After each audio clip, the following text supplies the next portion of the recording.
नमस्ते फ्रेंड, कैसे हो आप। मैं आशा करती हूँ भगवान शंकर की कृपा से आप सब अच्छे होंगे। आइए हम नाग पंचमी की कहानी सुनते हैं। प्राचीन काल में एक सेठ जी थे जिनके 7 पुत्र थे। सातों की शादी हो चुकी थी।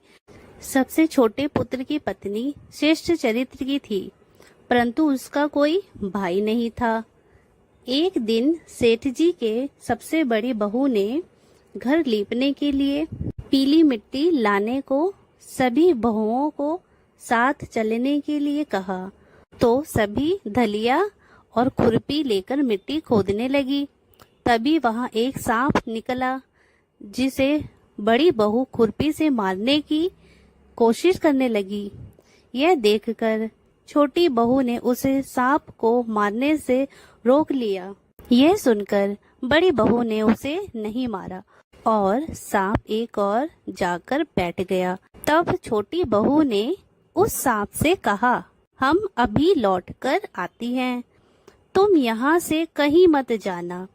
यह कहकर वह सबके साथ मिट्टी लेकर घर चली गई और वहाँ कामकाज में फंसकर सांप से किया वादा भूल गई। जब छोटी बहू को दूसरे दिन वह बात याद आई तो वह सभी को साथ लेकर वहां पहुंची और सांप को उस स्थान पर बैठा हुआ देख बोली, सांप भाई नमस्कार। सांप ने कहा, तू भैया कह चुकी है, इसीलिए तुझे माफ कर देता हूँ, नहीं तो झूठी बात कहने के कारण तुझे डस लेता। वह बोली, भैया मुझसे भूल हो गई, क्षमा मांगती हूँ। सांप बोला, अच्छा तू आज से मेरी बहन हुई और मैं तेरा भाई, तुझे जो मांगना हो मांग ले। वह बोली, भैया मेरा कोई भाई नहीं है, अच्छा हुआ जो तू मेरा भाई बन गया।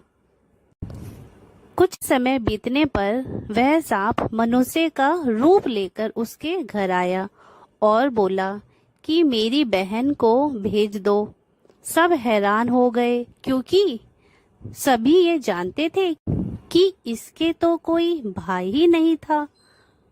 तो सांप बोला, मैं इसका चचेरा भाई हूँ, बचपन में ही बाहर चला गया था। ऐसा सुनकर घर के लोगों ने छोटी बहू को उसके साथ भेज दिया। उसने मांग में बताया कि मैं वही सांप हूँ, इसीलिए तू डरना नहीं और जहाँ चलने में कठिनाई हो वहाँ मेरी पूंछ पकड़ लेना। छोटी बहू उसके कहे अनुसार उसके घर पहुँच गई। वहाँ के धन ऐश्वर्य को देखकर वह चकित हो गई। एक दिन सांप की माता ने उससे कहा, मैं एक काम से बाहर जा रही हूँ, तू अपने भाई को ठंडा दूध पिला देना। लेकिन छोटी बहू को ये बात ध्यान नहीं रही और उसने गलती से सांप को गर्म दूध पिला दिया, जिसमें उसका मुख बुरी तरह से जल गया।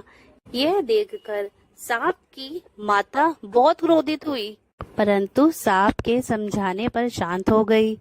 तब सांप ने कहा कि बहन को अब उसके घर भेज देना चाहिए।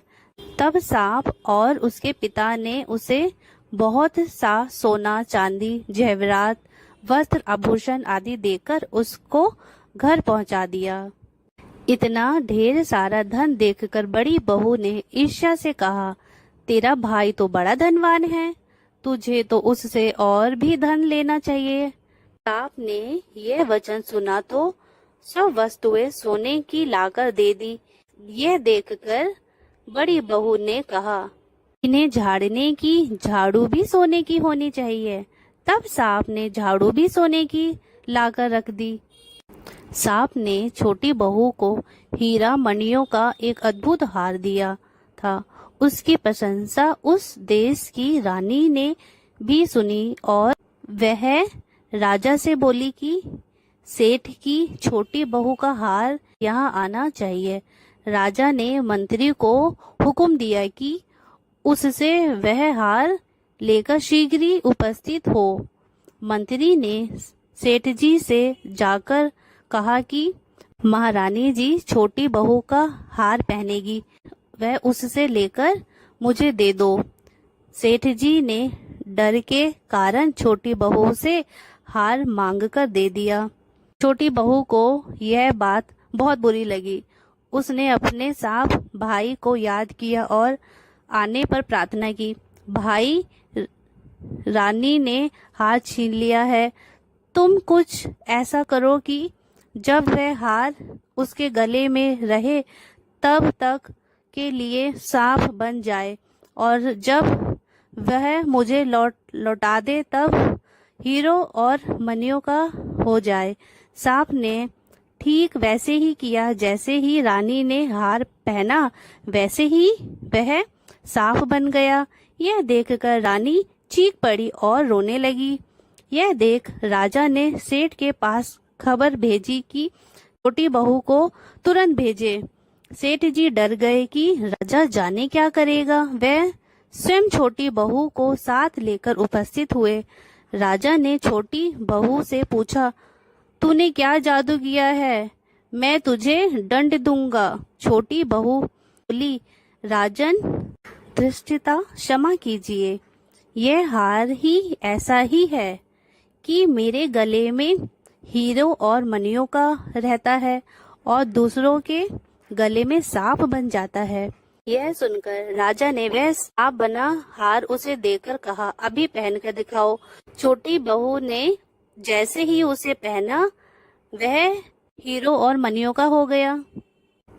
यह देखकर राजा को विश्वास हो गया और उसने प्रसन्न होकर उसे ढेर सारी मुद्राएं पुरस्कार में दी। छोटी बहू घर लौट आई। उससे उसके धन को देखकर बड़ी बहू ने ईश्वर के कारण उसके पति को सिखाया कि छोटी बहू के पास कहीं से धन आया है। यह सुनकर उसके पति ने अपनी पत्नी से पूछा कि सही बात, यह धन तुझे कौन देता है? तब उसने सांप को याद किया। बहन को मुश्किल में फंसता देख उसी समय सांप वहां प्रकट हुआ और कहने लगा, जो मेरी बहन को आचरण के पर संदेह करेगा तो मैं उसे खा लूंगा। यह सुनकर छोटी बहू का पति प्रसन्न हुआ और उसने सांप देवता का सत्कार किया। ऐसी मान्यता है कि उसी दिन से नाग पंचमी का त्योहार मनाया जाने लगा और स्त्रियां सांप को भाई मानकर उसकी पूजा करती हैं। जैसी कृपा नाग देवता आपने छोटी बहू पर करी, वैसे ही कृपा इस कहानी को पढ़ने और सुनने वालों पर करना।